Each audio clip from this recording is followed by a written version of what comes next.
Well, welcome to a new Harry's Farm video, and it's the time of year to get the combine out of the shed.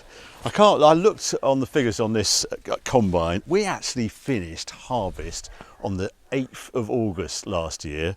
Today is the 20th of July, so yeah, ridiculous. It's almost 12 months been in the shed, 339 days, isn't it, I think.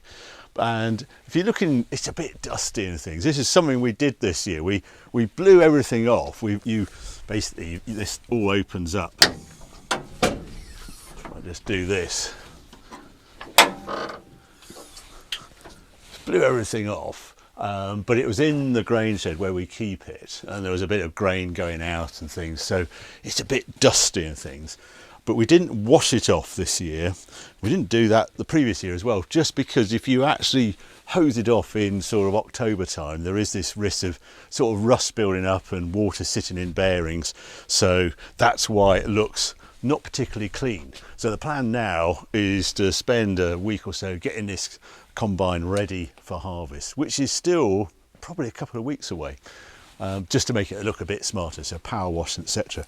I actually did some numbers. On the last video I mentioned that I was waiting for the rain to arrive because it was starting, dare I say, go a bit droughty. I think the date of my last video, 10th of June it was, and we've been away, family holidays, etc., about 3 weeks away from the farm. Got back just before Goodwood Festival Speed and things, and I did a drone shot over the farm on the 18th of June and the 5th of July just to see the effect. We did have some rain. I was waiting for rain when I did that last video. We were promised about 40 mil, and if I look at things, we actually got 8 mil, so nowhere near what was promised. And just to go over the rain figures again, from the 9th of May to the 11th of June, so over a month, 3 mil of rain on this farm. And on these sort of brashy soils, that really hit the wheat. And if I show you what it all looked like on the 18th of June, this is a drone shot going over, and you can really start to see the sort of white areas where the wheat says, I haven't got any moisture. And a sort of soil, sort of different soils, is like a mottled effect. It almost looks like marbles. You get the veins of clay and just a bit more growth or a bit less across the fields. The rain that came in June was better than nothing. We had, let's have a look, 30 mil of rain in June, and the big day was the 20th of June, 16.5 mil. Wasn't really enough to put it back to where it was, but wheat is so resilient. I've noticed it sort of hung on, even though it looks very much senescing, so we term it, when it starts to get ready for harvest. And I just hope there's grain fill in there, but it's a bit patchy. We'll go and have a look at the wheat and I'll show you what I mean. But now we're in July, and it just won't stop raining. So there's lots of grumpy farmers around just waiting for 2 or 3 dry days so they can get on with the combine. There's some barley being done, but it's, as I say, 20th of July, we've had 65 mil of rain so far this month in 20 days. And if I look back again to last year, this time last year, 38 degrees. We were absolutely cooking in the UK. Today, I think it's 18 or 19 degrees. So yeah, that's what's going on sort of overall. But what I'm going to do, some things like the conditions we've got now, and that includes the wild bird mix. So we're going to head over there now. Well, this is one of 2 areas of wild bird mix on the farm. This is quite a big patch here. It's over 2 acres, over a hectare of wild bird mix. And the idea of this is winter feed for the birds. Is part of the countryside stewardship I've got going on the farm. And while we put this in good conditions, that lack of rain in May just meant it never germinated, and we had to wait until the rains in June before it got going. You had that 8 mil of rain, as I say, about 10th of June, and then the proper 16 mil about 18th of June, and that's been growing ever since then. And you can sort of see what's going on. This is the kale, which looks just like oilseed rape, and just like oilseed rape is getting attacked by flea beetle. That's what all those holes and those eaten out bits you can see on the leaves. And this is mustard here, and that's also getting a bit of stuff getting eaten. There's a bad bit of kale, look at that one. But fortunately, with the amount of rain, that's the one good thing about the weather. This has had 65 mil of rain in July, and warm soils means it'll get a reasonable move on and growing, and it's not too hot. So this is the crop that likes this current pretty drab summer we're getting, and it's what it's like. This doesn't really mature until September, October, because what you're trying to do with this is feed the birds through the winter. So you want all the seeds set and available in those winter months. So December, January, February months is when this should be much bigger, and the birds will love me for putting this in. That's the theory anyway. Let's go and have a look at the wheat.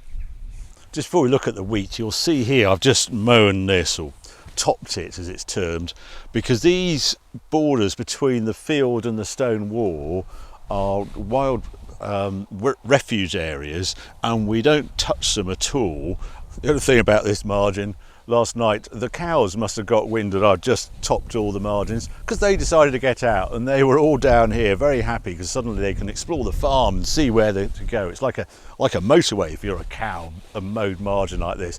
Fortunately, we all got them back in on the grass and they behaved, and they're still there now. Yeah, we see stoats, dormice, field mice, that sort of thing, sort of living in the grass here, as well as deer, as you know, on this farm. That big herd of deer have all disappeared somewhere. I haven't seen them for weeks now, thank goodness. But that's what's going on here. I have to wait until the middle of July until I can actually mow a 4 metre strip round. Was it 3 metres, I think? 3 metre next to the crop, because I don't want the sort of grass getting into the crop. The one thing we've had this year, I have to say, is fantastic weed control. If you look at this wheat, it looks very good, very clean. Now, looking at the wheat, this had senesced off, as you saw from those drone shots. But wheat still likes to get the seed out, and I just don't know what sort. Stanley! Don't go nuts. I just rubbed that out. That is rapidly getting ready for harvest. It's amazing how it's moved on, even though we haven't had dry weather. I would expect that to be 30-40% moisture. But this recent rain, what happens is, you can see, I'm just a bit worried it's going to go sort of sooty. You get some just sort of disease on the head, just because it's been so moist. You just get a build up of some sooty deposits on the grain. That means it's going to be very dusty come harvest. And the other thing I'm getting is the herbicides are soil acting herbicides, and they basically lose their action over the months since we put them on in October. So by now they're just non-existent. So the rain has triggered a few weeds to then grow up. So that was a bit of a bare area. That bit actually floods out, and you can see some wild oak plants just coming up there, which is annoying because that wouldn't have happened in a normal year, but so much rain in July has triggered, in June, July has triggered that to grow and get above the wheat. So yeah, the other thing on the wheat, I was budgeting about 160, 180 pounds a tonne.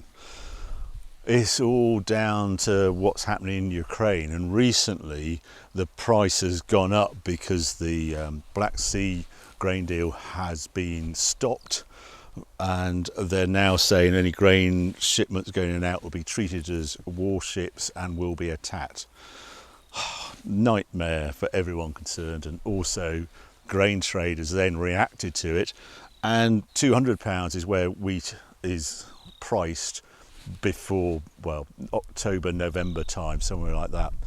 And I just say it now because if it does carry on what's happening in Ukraine, they might be able to ship out via rail to Poland, but there's different gauge railways, as I understand it. It's not nearly as easy as it was bringing it out by ship. So if the barricades remain down, we can expect feed wheat like this crop to continue to be strong on price, perhaps climb further £200, and then we're going to see food inflation, because this is the basis for all feed for chickens and pigs, and some dairy uses the nuts as well. That's sort of feed wheat base. So don't know, impossible to predict the future at the moment, but grain prices are on the move again in the wrong direction for inflation. Let's go and have a look at the oilseed rate. Well, this is the oilseed rate, and if it looks like it's getting ready for harvest. We've actually gone through here with glyphosate, which is a desiccant, and why I use that is because there's a lot of weed in here as well. It doesn't all look like that. If you swing round to here, you can see there's the oilseed rate, but beyond it is a lot of weed.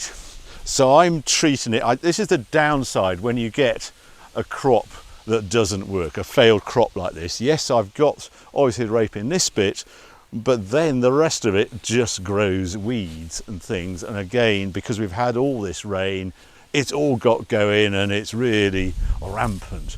So we went in, I think today's Thursday, we did it on Tuesday. It's all been sprayed off. I'm going to give it until next week, and then we'll be out with the topper and take it all out, because what I want to do is put my first wheat in here come October time. So once we're harvested, I will then quickly stir it up with the carrier cultivator, because I want all the seeds that are in those heads to be germinated, and we're cultivated again and again in between now and October, and hopefully get rid of the weed bank as it's termed, or the seed bank. So, and the other thing on oilseed rape, the price on this has gone rocketing up as well. We're all budgeting around 320, 330 pounds. It went to 350. If I rang a grain merchant today, I would get 400 pounds for oilseed rape off the combine as it's termed. So it's movement straight away. And that's thrown all the budgets up in the air again, because I was looking to grow, that enhanced stubble or not grow oilseed rape again. But the budget has moved because the gross margin has moved because the price has gone up, and it's all this political situation with Ukraine. So it's impossible yet again to try and do the budgets. I'm going to go and talk about this more in the next video, because I'm not going to discuss 24 because they've just come out with the SFI new rates for 23-24. I've got a meeting next week about that.